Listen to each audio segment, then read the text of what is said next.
next we will discuss about center of gravity और center of mass। तो हम ये समझते हैं सेंटर ऑफ ग्रेविटी या सेंटर ऑफ मास होता क्या है एक्चुअली में। तो ये एक रिजिड बॉडी है। Suppose this is a rigid body.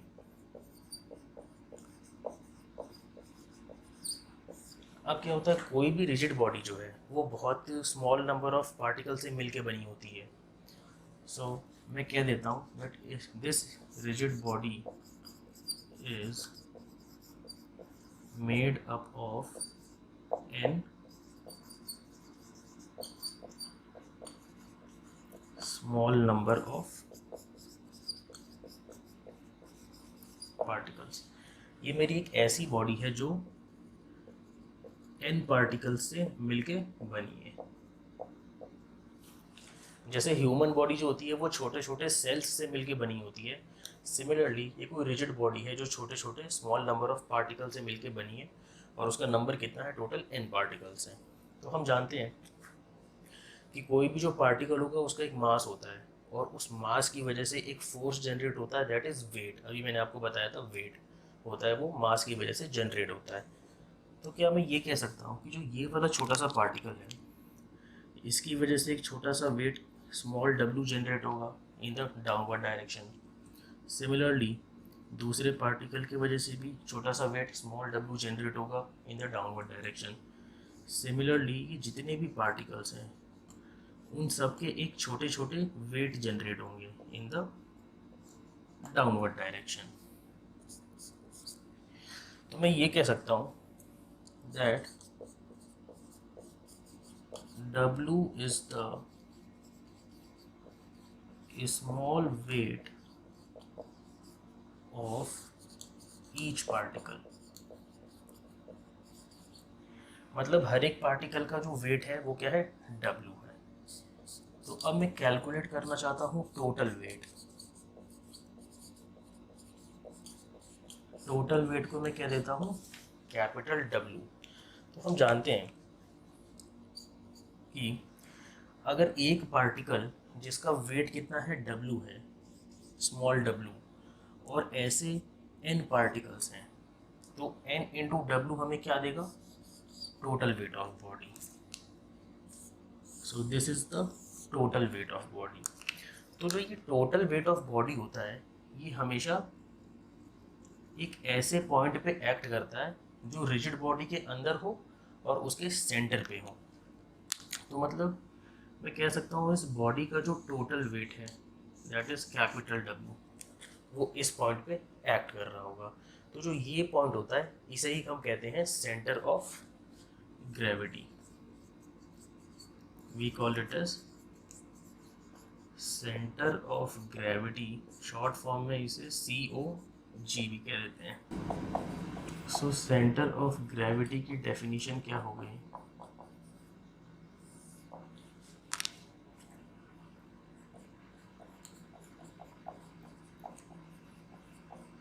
it is the point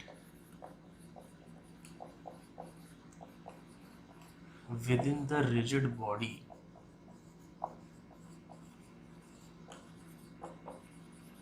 at which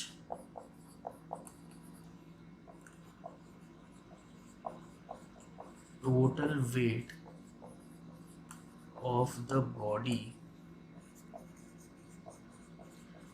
is supposed to act।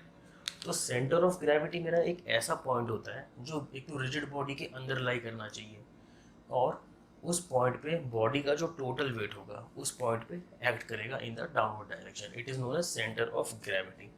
अच्छा, अब एक चीज़ और समझते हैं, जब सेंटर ऑफ ग्रेविटी ये है तो फिर सेंटर ऑफ मास क्या होगा।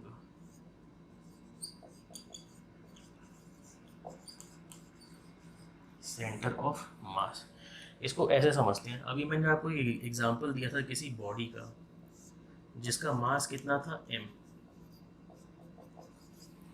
एक बॉडी है जिसकी मास कितनी है m और मैंने आपको बताया था वेट हमारा एक ऐसा फोर्स होता है जो बॉडी के मास की वजह से जनरेट होता है। तो जब इस बॉडी का मास m है तो मैं कह सकता हूँ इस बॉडी पे वेट कितना होगा mg, नीचे डायरेक्शन में। तो यहाँ पे हम क्या कह रहे हैं, मास की वजह से वेट जनरेट हो रहा है। यहाँ पे मैं क्या कह रहा हूँ, that weight is generated from mass. अच्छा, अब एक दूसरा केस कंसिडर करते हैं। अब सपोज ये एक बॉडी है जिसके मास के बारे में हमें कोई आइडिया नहीं है, हमें इसके मास के बारे में कुछ पता नहीं है, लेकिन हम जानते हैं कि इस बॉडी पे वेट एक्ट कर रहा है। मैंने क्या कहा, ये एक बॉडी है जिसके मास के बारे में हमें कोई आइडिया नहीं, लेकिन हमें ये पता है कि इस बॉडी में वेट लग रहा है। तो क्या मैं इसका उल्टा भी कह सकता हूँ, अगर बॉडी पे वेट लग रहा है मतलब बॉडी के पास कुछ ना कुछ मास होगा। यहाँ पे मैंने क्या कहा था, बॉडी के पास मास है तो बॉडी पे वेट लग रहा है।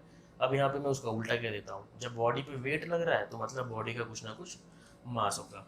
तो हमारा जो सेंटर ऑफ मास है ये यहीं से निकल के आएगा। So I can say that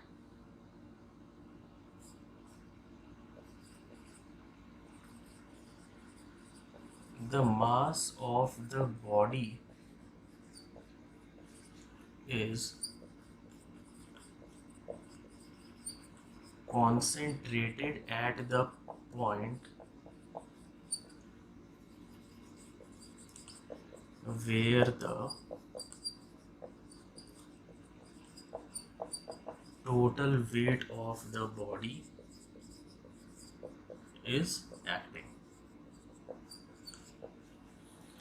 मतलब हम ये कह रहे हैं कि जैसे सपोज हमारे पास ये रिजिड बॉडी थी और हमें ये पता था कि इस पॉइंट पे जो वेट है वो लग रहा था W, और इसे हम कह रहे थे सेंटर ऑफ ग्रेविटी। तो मैंने अभी आपको यहाँ से बताया कि जब इस पॉइंट पे वेट लग रहा है इसका मतलब क्या हुआ कि इस पॉइंट पे कोई ना कोई मास रखा होगा, तभी तो उस मास की वजह से कोई ना कोई वेट आ रहा है इस पर। तो हमारा जो ये पॉइंट होता है यही होता है सेंटर ऑफ मास। मतलब सेंटर ऑफ मास को हम क्या कह सकते हैं कि जो पूरी बॉडी का जो वेट है वो हम कह सकते हैं कि पूरी बॉडी का वेट एक सेंट्रल पॉइंट पे उठा के रखा हुआ है, जिसे हम कह रहे हैं सेंटर ऑफ मास। अच्छा, अब कुछ केसेस में बच्चों को कन्फ्यूजन क्या होता है कि सिर्फ सेंटर ऑफ मास और सेंटर ऑफ ग्रेविटी दोनों सेम है। ये डिपेंड करता है, मतलब इस केस के लिए तो सेम आ गया, लेकिन कुछ केसेस के लिए सेम नहीं आता है। ये दोनों अलग अलग चीज़ें होती हैं एक्चुअली में। सो इनके आपको डेफिनेशन एज इट इज़ याद रखने पड़ेंगे। So this was about centre of mass and centre of gravity.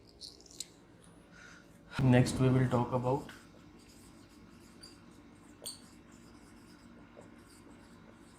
Determination of centre of gravity. तो हम जानते हैं कि हमारे सराउंडिंग में जितनी भी बॉडीज़ होती हैं वो दो तरीके की होती हैं, एक तो होती हैं रेगुलर बॉडीज़ और एक होती हैं irregular bodies. We have regular bodies and then we have irregular bodies. तो सबसे पहले हम बात करेंगे कि रेगुलर बॉडीज़ का सेंटर ऑफ ग्रेविटी कैसे निकाला जाए। अच्छा, उससे पहले ये समझते हैं कि रेगुलर बॉडी क्या होती है। सो रेगुलर बॉडी एक ऐसी बॉडी होती है जिसका एक परफेक्ट ज्योमेट्रिकल शेप होगा। ज्योमेट्रिकल शेप मतलब वो स्क्वायर हो सकती है, रेक्टेंगल हो सकती है, रोम्बस हो सकती है, स्फीयर हो सकता है, सर्कल हो सकता है। तो ऐसी कोई भी body which has perfect geometrical shape और जिसका जो डेंसिटी होता है वो क्या होगा, कांस्टेंट होगा। डेंसिटी शुड बी कांस्टेंट, तो उसे हम कहते हैं regular bodies. So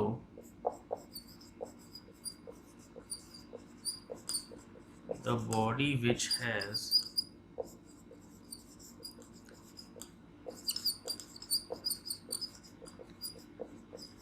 perfect geometrical shape and the density is same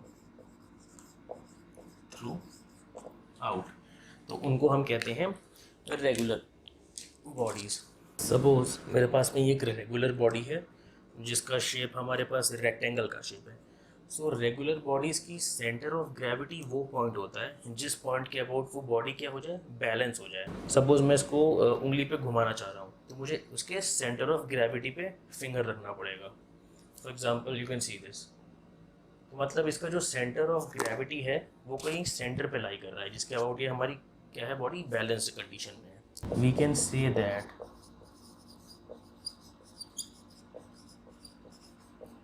for regular bodies the center of gravity lies at its geometric center।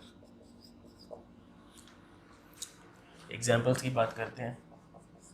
For example suppose ये हमारा एक square है, then we have rectangle, then we have rhombus। so square है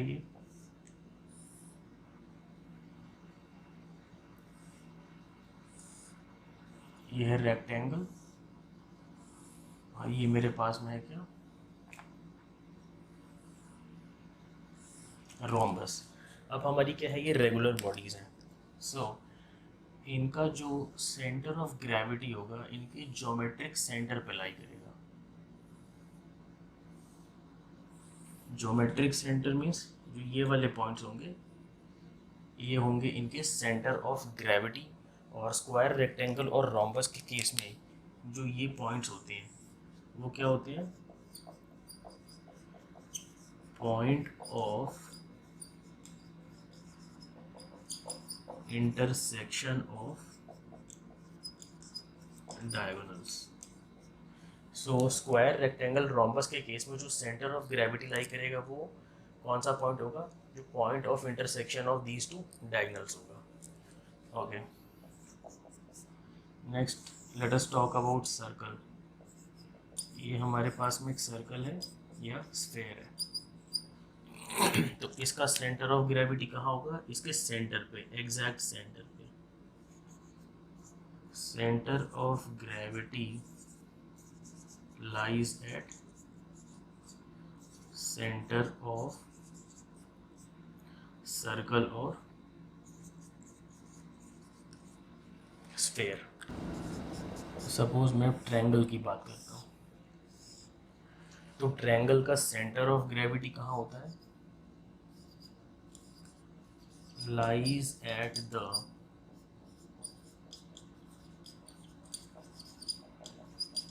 intersection point of median. अच्छा, triangle की median क्या होती है, मीडियन एक ऐसी लाइन होती है जो एक वर्टेक्स से हम ऑपोजिट साइड पे ड्रॉप करते हैं और वो ऑपोजिट साइड को इक्वल पार्ट में बाइसेक्ट कर देती है। तो यहाँ से अगर हम एक मीडियन ड्रॉ करें, so this will be equal to this. यहाँ से मीडियन ड्रॉ करें तो ये और ये इक्वल, और यहाँ से अगर मीडियन ड्रॉ करें तो ये इक्वल। तो जो ये वाला पॉइंट होगा हमारा, ये होगा हमारा centre of gravity for triangle. Okay, next example हम कंसिडर करते हैं सिलेंडर।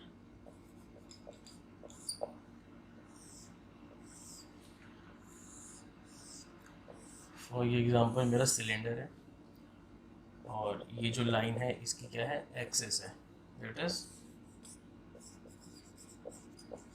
Central axis. तो सिलेंडर का जो सेंटर ऑफ ग्रेविटी होता है इस एक्सिस के सेंटर पे होता है, that is this is the centre of gravity for this cylinder.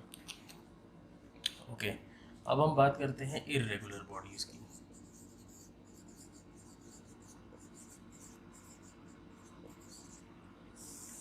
तो अब इर्रेगुलर बॉडीज क्या होंगी, ऐसी बॉडी जिनका शेप कोई किसी ज्योमेट्रिकल शेप में नहीं होता। For example, irregular bodies are bodies which does not have any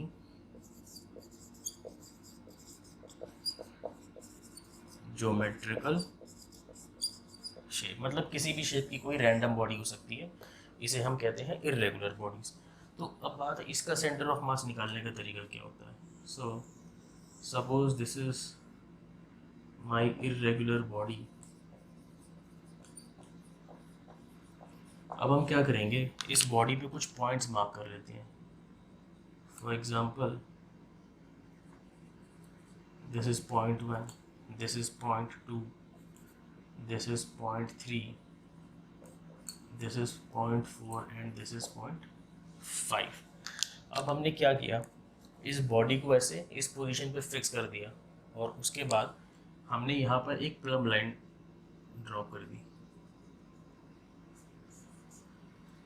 this is plumb line. Plumb line से कंफ्यूज होने की ज़रूरत नहीं है। प्लम लाइन का सिंपल मतलब होता है एक रस्सी लीजिए लंबी सी और उस नीचे एक पत्थर बांध दीजिए, तो वो जो सिस्टम होगा उसे हम प्लम लाइन कहते हैं। तो मैंने क्या किया, इस बॉडी पे पॉइंट 1 पे एक रस्सी से पत्थर को लटका दिया और कुछ देर वेट किया। फिर कुछ देर के बाद क्या होगा, ये जो रस्सी है वो स्टेशनरी मतलब रुक जाएगी। तो हमने क्या किया, जब वो रस्सी रुक गई तो हमने उस रस्सी का जो पाथ है उसको ट्रेस कर लिया। सो सपोज ट्रेस करने के बाद मुझे ये वाला पॉइंट मिला, दिस लाइन। ओके, अब हमने क्या किया, अब इस बॉडी को रोटेट कर दिया ताकि जो पॉइंट 2 है वो इस पॉइंट पे आ जाए और फिर फर्दर हम ये सेम प्रोसीजर रिपीट करेंगे।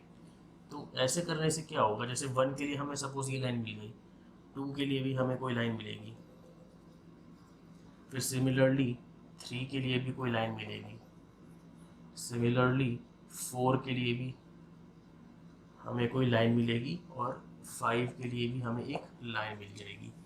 तो ये जितनी भी लाइंस का जो इंटरसेक्शन पॉइंट होता है, दिस पॉइंट, ये कहलाएगा हमारा centre of gravity for irregular bodies. इसमें ज़्यादा डिटेल में जाने की ज़रूरत नहीं है। सो this was all about determination.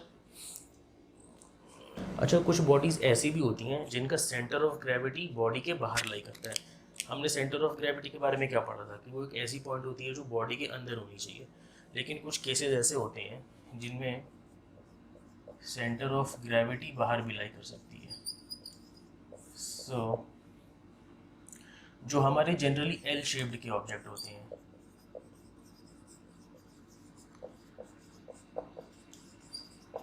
L shaped के ऑब्जेक्ट्स, फॉर एग्जांपल मैं बूमरैंग की बात करूं अगर, तो बूमरैंग का शेप कैसा होता है, कुछ ऐसा होता है। तो जो इस तरीके की बॉडी होती हैं जिनका शेप एल की तरह होता है, उनकी जो सेंटर ऑफ ग्रेविटी होती है वो जनरली बॉडी के बाहर होती है।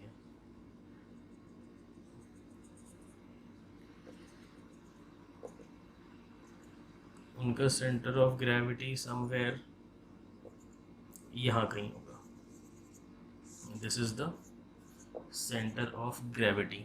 फर्दर इसमें इतना डिटेल में नहीं जाते, बस आपको ये याद रखना है, जो एल शेप्ड के ऑब्जेक्ट्स होते हैं their centre of gravity always lies outside the body. Now we will come to the last topic of this chapter, that is uniform circular motion.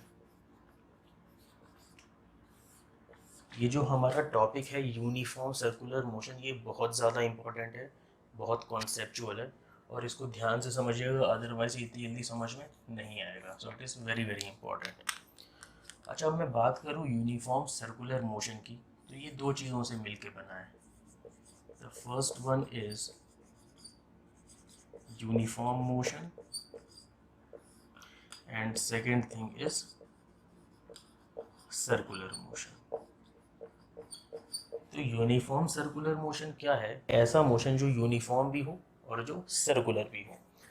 तो सबसे पहले ये यूनिफॉर्म मोशन के बारे में समझते हैं कि यूनिफॉर्म मोशन क्या होता है। सपोज मैं कहता हूँ कोई पार्टिकल है जिसकी स्पीड कितनी है, 2 मीटर पर सेकेंड, और ये स्पीड क्या है, यूनिफॉर्म। यूनिफॉर्म कहने का मतलब ये है कि ये जो स्पीड है वो टाइम के साथ चेंज नहीं होगी, it does not change with time. तो यहाँ से मैं क्या कह सकता हूँ, that is speed of particle is same, that is it does not change with time. तो यूनिफॉर्म मोशन एक ऐसा मोशन होता है जो टाइम के साथ उसकी स्पीड चेंज ना हो। अच्छा, अब जो ये स्पीड लिखा है मैंने, that is 2 metre per second, इसका मतलब क्या होता है ये समझते हैं। अगर मैं कहता हूँ speed equals to 2 metre per second, इसका मतलब ये है कि हर सेकेंड में पार्टिकल कितना डिस्टेंस ट्रैवल कर रही है। Particle travelling how many distance in every second.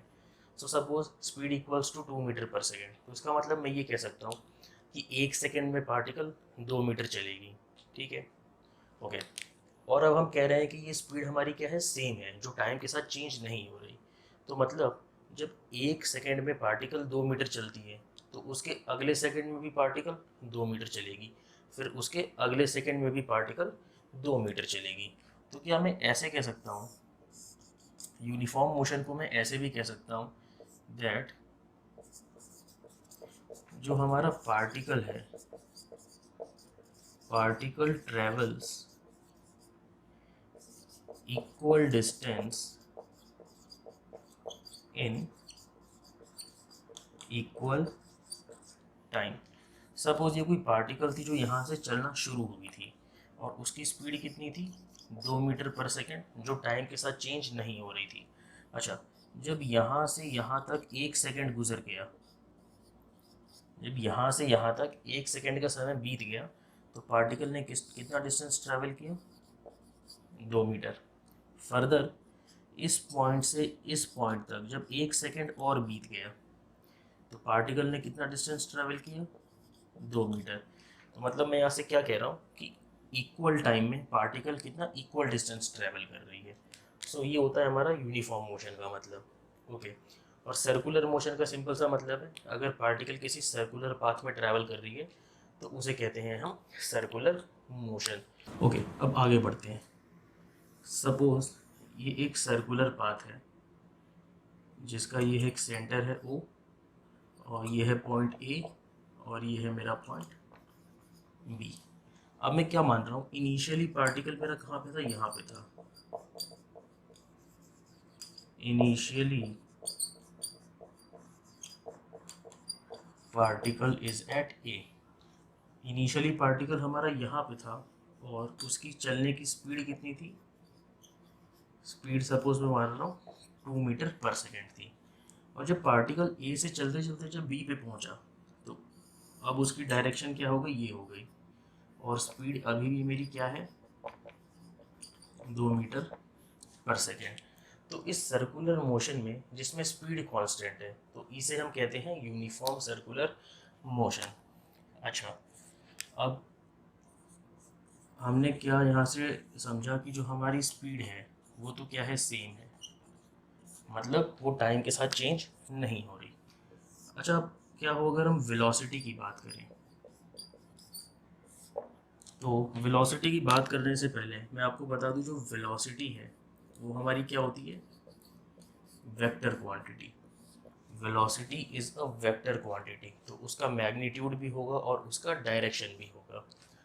तो जब मैं बात करूं पार्टिकल की वेलोसिटी पॉइंट ए पे कितनी थी, velocity of particle at point A, तो वेक्टर क्वांटिटी का एक मैग्नीट्यूड होता है और एक डायरेक्शन होता है।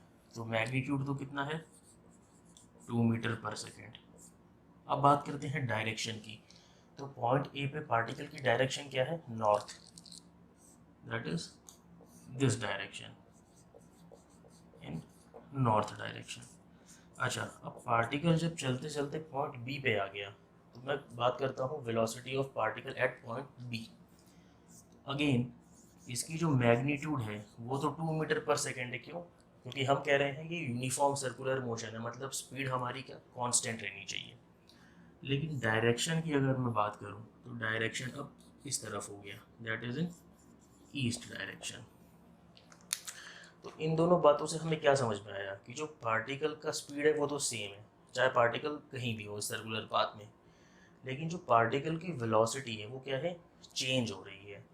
क्योंकि वेक्टर क्वांटिटी एक ऐसी क्वांटिटी होती है जिसकी मैग्नीट्यूड भी होती है, this part is the magnitude and this part is the direction. और दोनों में से अगर कोई भी चीज़ चेंज हो जाए तो हमारी वेक्टर क्वांटिटी चेंज हो जाती है। यहाँ से हम ऑब्जर्व कर सकते हैं कि ए पर वेलोसिटी इसकी नॉर्थ में थी, बी पर इसकी वेलोसिटी ईस्ट में हो गई, मतलब डायरेक्शन चेंज हो गया। तो मैं कह सकता हूँ जो पार्टिकल की वेलोसिटी है वो क्या है, कॉन्टिन्यूसली चेंज हो रही है। ठीक है, तो हमें ये पता चल गया दैट, हमें यहाँ से क्या पता चल गया, दैट वेलोसिटी इज चेंजिंग। अच्छा, अब वेलोसिटी चेंज हो रहा है मतलब कोई ना कोई कारण ऐसा होगा जो वेलोसिटी को चेंज कर रहा है। तो अब हम बात करते हैं एक्सेलरेशन की। तो एक्सेलरेशन के बारे में अगर आपको नहीं पता तो मैं बता दूं, एक्सेलरेशन क्या होता है। Acceleration is known as rate of change of velocity. Acceleration का मतलब होता है rate of change of velocity. मतलब एक्सेलरेशन हमारा एक ऐसा फैक्टर है जो वेलोसिटी को बदल देता है। वेलोसिटी में कोई चेंज अगर करना हो तो हमें एक्सेलरेशन लाना पड़ेगा। तो अभी हमें यहाँ तक ये पता था कि वेलोसिटी हमारी बदल रही है और अब हम एक्सेलरेशन के बारे में जान चुके हैं। तो मैं यहाँ से ये कह सकता हूँ वेलोसिटी अगर चेंज हो रही है उसका मतलब क्या है कि पार्टिकल पे कोई ना कोई एक्सेलरेशन लग रहा होगा। मैं यहाँ पे क्या कह सकता हूँ,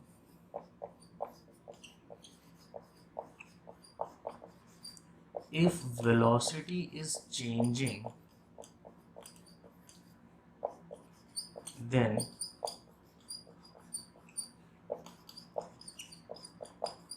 there must be some acceleration, क्योंकि एक्सेलरेशन की वजह से ही तो वेलोसिटी चेंज होती है। तो अब हमें दो चीज़ें पता चल गई, वेलोसिटी चेंज हो रही थी, वेलोसिटी चेंज हो रही मतलब पार्टिकल पे कोई ना कोई एक्सेलरेशन लग रहा है। ओके, अब एक्सेलरेशन लग रहा है। अच्छा, एक्सेलरेशन आने का कारण क्या है, तो अब हम बात करते हैं फोर्स की। फोर्स हमारा क्या होता है, मास इनटू एक्सेलरेशन। मतलब अगर पार्टिकल पे एक्सेलरेशन लग रहा है मतलब पार्टिकल पे कोई ना कोई फोर्स भी लग रहा होगा। तो इन सारी बातों को ध्यान में रखते हुए, कौन कौन सी बात, एक तो हमारी स्पीड सेम है, दूसरी बात वेलोसिटी लगातार चेंज हो रही है, तीसरी बात वेलोसिटी चेंज हो रही है तो कोई ना कोई एक्सेलरेशन होगा। ये तीन चीज़ें, that is speed is constant, velocity is changing और वेलोसिटी बदल रही है तो कोई एक्सेलरेशन होगा। तो इन तीनों पॉइंट्स को ध्यान में रखते हुए मैं यूनिफॉर्म सर्कुलर मोशन को क्या कह सकता हूँ, the motion of the body around a circular path with uniform speed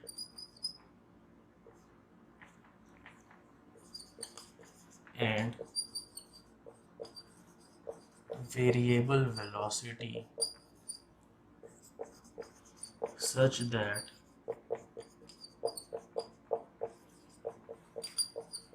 particle is acted upon by a uniform acceleration।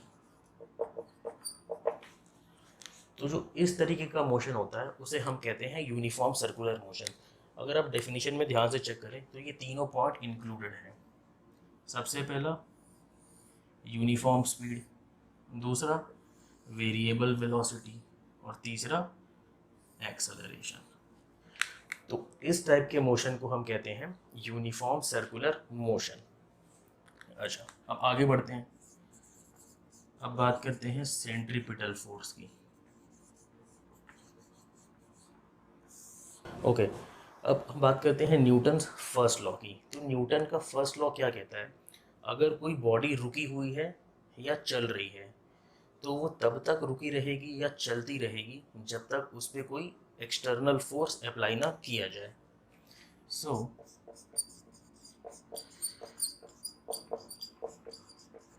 Newton's first law हमें क्या बताता है,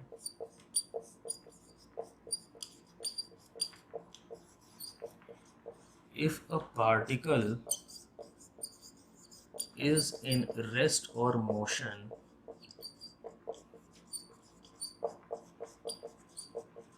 then it will remain in that state until an external force is applied on the particle. ये होता है हमारा Newton's first law, जो कह रहा था पार्टिकल की मोशन में तब तक कोई चेंज नहीं आएगा जब तक हम बाहर से एक फोर्स उस पर अप्लाई ना कर दें। अच्छा, अब वापस इस फिगर पे ध्यान देखते हैं। यहाँ पर पार्टिकल चल रहा था 2 मीटर पर सेकेंड की स्पीड से और उसकी डायरेक्शन थी इन द नॉर्थ डायरेक्शन। जब पार्टिकल चलते चलते बी तक पहुँच गया तो स्पीड तो उसकी वही थी, लेकिन उसकी डायरेक्शन चेंज हो गई। मतलब ऐसा कोई ना कोई एक फैक्टर होगा जो इस पार्टिकल के डायरेक्शन को चेंज कर रहा है। और यहाँ पर हमने यहाँ तक समझ लिया था कि इस पार्टिकल पे एक एक्सेलरेशन लग रहा है। अच्छा, अब एक्सेलरेशन के आने का कारण क्या है? एक्सेलरेशन आता है हमारा फोर्स की वजह से, because force equals to mass into acceleration. अगर एक्सेलरेशन होगा तो कोई ना कोई फोर्स होगा। तो मैं ये कह सकता हूँ कि इस बॉडी पे एक फोर्स लग रहा है जो इसके मोशन का जो डायरेक्शन है उसको चेंज कर दे रहा है। सपोज जब पार्टिकल इस तरफ जाने की कोशिश कर रहा था, मतलब इन द नॉर्थ डायरेक्शन, तो फोर्स हमारा कैसे अप्लाई हुआ होगा कि पार्टिकल इस डायरेक्शन में घूम गया। फोर्स अप्लाई हुआ होगा कुछ इस डायरेक्शन में, तभी तो पार्टिकल हमारा ऐसे जाना चाह रहा था, लेकिन इस फोर्स ने पार्टिकल को ऐसे मोड़ दिया, तो पार्टिकल अब यहाँ चलने लगेगा। सिमिलरली जब पार्टिकल सपोज इस पॉइंट पे आया तो पार्टिकल कैसे जाना चाह रहा होगा? इस डायरेक्शन में जाना चाह रहा होगा। तो फिर से इस पे एक फोर्स अप्लाई हुआ होगा कुछ इस डायरेक्शन में, जिसने पार्टिकल को इस डायरेक्शन में घुमा दिया। सो ये जो फोर्स होता है which is acting towards the centre, इसे ही हम लोग कहते हैं सेंट्रीपिटल फोर्स। और ये आता है हमारा न्यूटन्स फर्स्ट लॉ के अकॉर्डिंग। तो सेंट्रीपिटल फोर्स को मैं क्या कह सकता हूँ? The force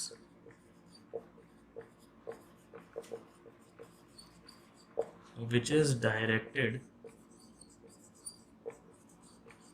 towards the center and always acts at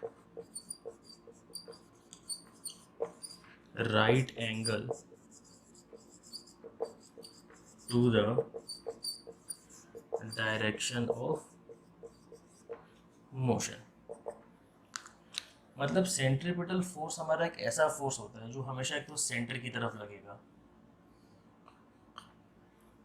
और उसकी जो डायरेक्शन होती है वो पार्टिकल के डायरेक्शन ऑफ मोशन की क्या होनी चाहिए? परपेंडिकुलर होनी चाहिए। और यही वो फोर्स है जो इसकी डायरेक्शन को चेंज कर देता है।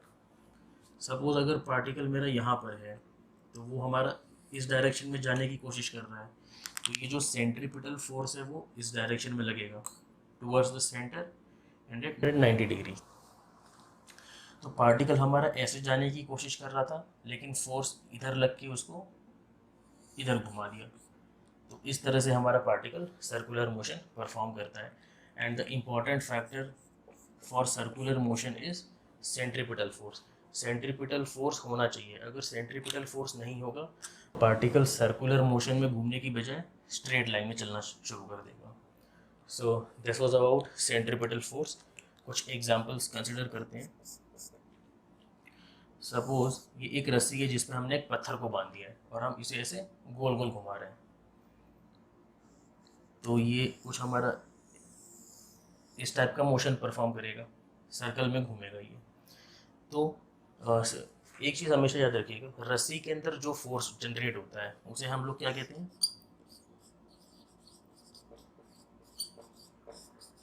Tension force. रस्सी के अंदर हमेशा टेंशन फोर्स जनरेट होगा, और जो ये टेंशन फोर्स है ये बॉडी से दूर एक्ट करता है। It always acts away from the body. Tension force always acts away from body. तो अब हमारा ये जो पत्थर है ये सर्कुलर पाथ में ट्रैवल कर रहा है, तो मैं यहाँ से ये कह सकता हूँ कि यहाँ पर सेंट्रीपिटल फोर्स का काम कौन कर रहा है, ये टेंशन फोर्स। यहाँ से मैं क्या कह सकता हूँ, दैट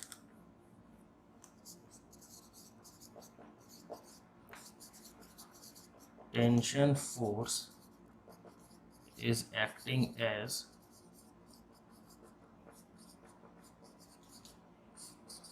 सेंट्रीपिटल फोर्स। अच्छा, एक एग्जांपल और कंसिडर करते हैं। सपोज ये मेरा न्यूक्लियस है और हम सबको पता है कि न्यूक्लियस के अराउंड जो ऑर्बिट होता है उसमें इलेक्ट्रॉन्स होते हैं जो न्यूक्लियस के अराउंड एक सर्कुलर मोशन में ट्रैवल करते हैं। अब इलेक्ट्रॉन हमारा क्या है, चार्ज्ड पार्टिकल है, चार्ज्ड, और न्यूक्लियस पे भी कुछ ना कुछ चार्ज होता है। तो दो ऐसे पार्टिकल्स जिनमें चार्ज प्रेजेंट हो उनके बीच कौन सा फोर्स लगता है, इलेक्ट्रोस्टैटिक फोर्स। तो इस इलेक्ट्रॉन को न्यूक्लियस के अराउंड जो घूमने में मदद कर रहा है वो है हमारा कौन सा फोर्स, इलेक्ट्रोस्टैटिक फोर्स। तो मतलब मैं यहाँ से क्या कह सकता हूँ कि यहाँ पे सेंट्रीपिटल फोर्स का काम कौन कर रहा है, इलेक्ट्रोस्टैटिक फोर्स। ओके, एक एग्जांपल और कंसिडर करते हैं, दैट इज प्लैनेट्स का। अब हमें पता है सन के अराउंड प्लैनेट्स रोटेट करते हैं, तो किन्हीं भी दो बॉडीज के बीच में जो अट्रैक्शन फोर्स लगता है उसे हम कौन सा कहते हैं, force, gravitational force. Gravitational force. तो यहाँ पे मैं क्या कह सकता हूँ, यहाँ पे सेंट्रीपिटल फोर्स का काम कौन कर रहा है, ग्रेविटेशनल फोर्स। एक बात हमेशा याद रखिएगा, ये सेंट्रीपिटल फोर्स कोई अलग फोर्स नहीं होता है, लेकिन जो भी फोर्स हमारे पास में प्रेजेंट है, जैसे रस्सी का टेंशन फोर्स हो गया, या दो चार्जेस के बीच का इलेक्ट्रोस्टैटिक फोर्स हो गया, दो बॉडीज़ के बीच का ग्रेविटेशनल फोर्स हो गया, या फिर फ्रिक्शन फोर्स हो गया, तो यही सब फोर्सेस अलग अलग केसेस में सेंट्रीपिटल फोर्स का काम करते हैं। ओके, अब इसका मैथमेटिकल फार्मूला देखते हैं सेंट्रीपिटल फोर्स का। तो सेंट्रीपिटल फोर्स का जो मैथमेटिकल फार्मूला होता है वो होता है F इक्वल्स टू mv²/r, जहाँ पर m क्या होता है, मास ऑफ पार्टिकल, v क्या होता है, यूनिफॉर्म स्पीड ऑफ पार्टिकल, और r क्या होता है, radius of circular path. Suppose ये एक सर्कल है जिस पे हमारा एक बॉडी जिसका मास m है वो मूव कर रहा है विद स्पीड v, और यहाँ से यहाँ तक की डिस्टेंस क्या होती है, रेडियस। तो जो यहाँ पे इसके सेंटर पे जो फोर्स लगेगा, सेंट्रीपिटल फोर्स, उसका फॉर्मूला क्या होता है, F इक्वल्स टू mv²/r।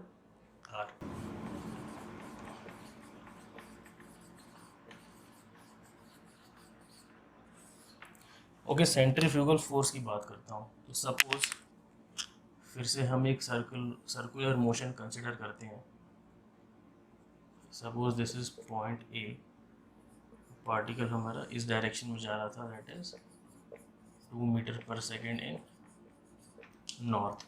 और अभी तक हमने ये जान लिया कि जब भी कोई पार्टिकल सर्कल में घूमता है तो उसके सेंटर पे एक फोर्स लगता है जिसे हम क्या कहते हैं,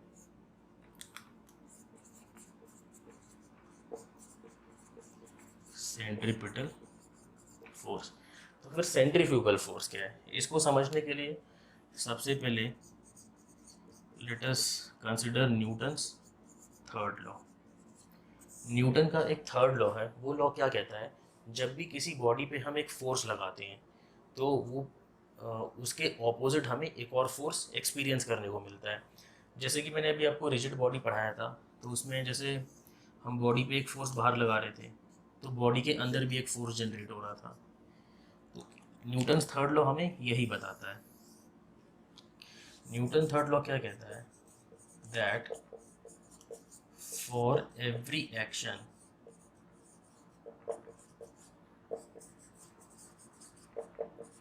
there is equal and opposite reaction. और वहाँ पे मैंने आपको ये भी बताया था कि जो ये अंदर फोर्स जनरेट होगा वो इस वाले फोर्स के इक्वल होता है, लेकिन डायरेक्शन उल्टी होती है। तो न्यूटन थर्ड लॉ हमें यही बताता है कि किसी भी फोर्स के लिए हमें एक एडिशनल फोर्स भी मिलता है, that for every action there is equal and opposite reaction.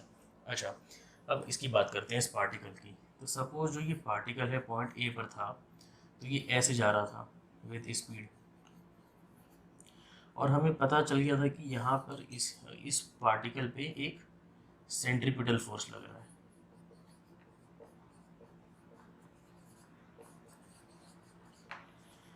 तो मतलब जब इस पार्टिकल पे एक फोर्स अंदर की तरफ लग रहा है, तो न्यूटन्स के थर्ड लॉ के अकॉर्डिंग इस पार्टिकल पे एक फोर्स बाहर की तरफ भी लगना चाहिए।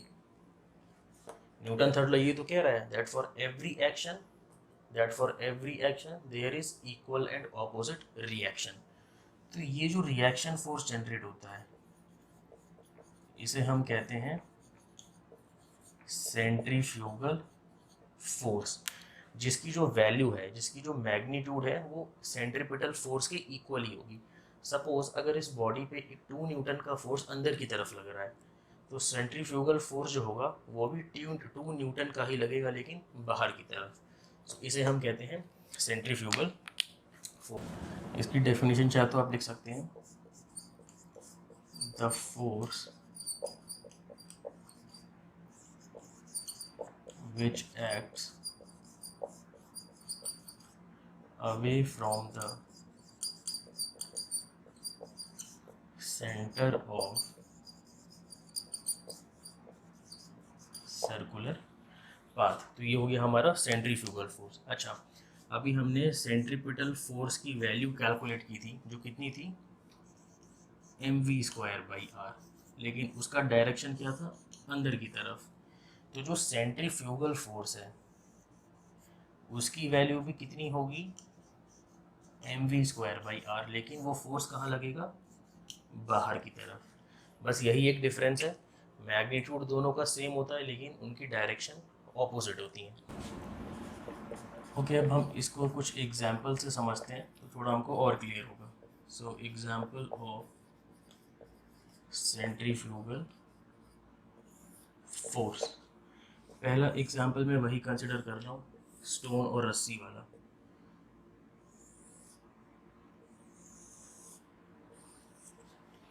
तो जब भी रस्सी पे हम पत्थर बांध के इसे ऐसे जो घुमाते हैं तो क्या वो तो सर्कुलर मोशन परफॉर्म करता है। अब एक्चुअली में हो क्या रहा होगा, सपोज यहाँ पर हमारा हाथ है जिससे हमने रस्सी पकड़ रखी है, हैंड। अब हम क्या कर रहे हैं, इस स्टोन पे अपने हाथों के द्वारा हम इस पे एक फोर्स लगा रहे हैं अंदर की तरफ, जो क्या होता है सेंट्रीपिटल फोर्स। अच्छा, लेकिन न्यूटन थर्ड लॉ के अकॉर्डिंग अब इस फोर्स जब ये लग रहा है तो इसके ऑपोजिट एक फोर्स और जनरेट होना चाहिए। तो उस लॉ के अकॉर्डिंग क्या होता है, अब जो पत्थर है वो हमारे हाथ पे एक फोर्स लगाएगी बाहर की तरफ, जिसे हम लोग कहते हैं क्या, सेंट्रीफ्यूगल फोर्स। ये जो दोनों फोर्सेस हैं, सेंट्रीपिटल फोर्स और सेंट्रीफ्यूगल फोर्स, ये अलग अलग बॉडी पे एक्ट करती है।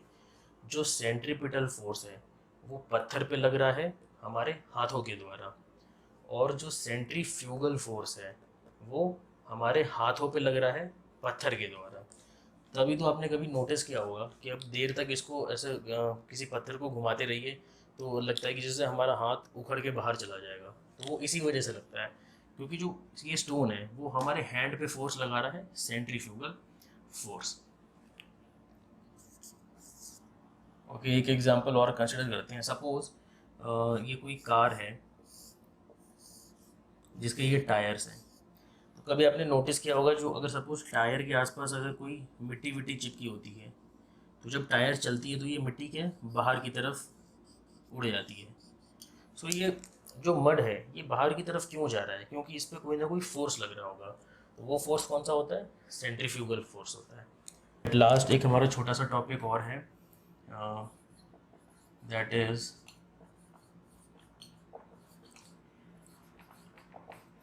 यूनिफॉर्म लीनियर मोशन और यूनिफॉर्म सर्कुलर मोशन का कंपैरिजन। तो इसको समझ लेते हैं। अच्छा, यूनिफॉर्म सर्कुलर मोशन में हमें क्या क्या पता था कि जो हमारी होती है स्पीड वो क्या होती है? सेम। दूसरी चीज़, हमारी जो वेलोसिटी होती है वो क्या होती है? चेंज होती रहती है। तीसरी चीज़, इस पे एक एक्सेलरेशन एक्ट कर रहा होता है और जिसकी वजह से एक फोर्स लगता है। तो ये चार चीज़ें हमें यूनिफॉर्म सर्कुलर मोशन के बारे में पता है। ओके, अब यूनिफॉर्म लीनियर मोशन की बात करते हैं। तो यूनिफॉर्म लीनियर मोशन मतलब ऐसा मोशन जो स्ट्रेट लाइन पाथ में हो रहा हो। अब ये भी क्या है? यूनिफॉर्म है। तो इसका मतलब क्या हो गया? स्पीड इसकी सेम होनी चाहिए। अच्छा, वेलोसिटी के बारे में सोचते हैं। जब पार्टिकल यहाँ पे है तो ये किस डायरेक्शन में चल रहा है? इस डायरेक्शन में चल रहा है। पार्टिकल जब यहाँ पर है, यहाँ पर भी ये इस डायरेक्शन में चल रहा है। पार्टिकल जब यहाँ पर आ गया तो यहाँ पर भी ये इस डायरेक्शन में चल रहा है। तो इसकी जो डायरेक्शन है वो क्या है? सेम है, डायरेक्शन चेंज नहीं हो रही है। तो यहाँ से मैं क्या कह सकता हूँ? इसकी वेलोसिटी भी सेम होनी चाहिए। तीसरी चीज़, अब क्या है? ये मोशन यूनिफॉर्म है। यूनिफॉर्म मतलब स्पीड भी सेम है और वेलोसिटी भी सेम है। तो मैंने आपको एक्सेलरेशन के बारे में क्या बताया था? एक्सेलरेशन हमारा वेलोसिटी को बदलने का काम करता है, लेकिन हमें यहाँ क्या मालूम है? वेलोसिटी हमारी बदल नहीं रही है। तो इसका मतलब क्या हो गया कि यहाँ पर कोई एक्सेलरेशन नहीं होगा, और जब कोई एक्सेलरेशन नहीं होगा तो कोई फोर्स नहीं होगा। सो ये एक छोटा सा कंपैरिजन था। सो ये वो हमारा चैप्टर पूरा कंप्लीट हो गया। आई होप आपको ये पूरा लेक्चर समझ में आया होगा, आपके सारे कॉन्सेप्ट्स क्लियर हो गए होंगे। ओके, अब आपको बस एक काम करना है, आपके बुक में जो एक्सरसाइज दी हुई है उसको एक बार खुद से ट्राई करने की कोशिश करिए। अगर उसमें कोई डाउट आता है then you can ask me in the comment section. And अगर ये वीडियो आपको अच्छी लगी हो तो प्लीज़ इसे लाइक करिए, अपने और भी फ्रेंड्स के साथ इसे शेयर करिए। And please subscribe to my YouTube channel and do press that bell icon because it will give you notification every time I upload a video. So thank you.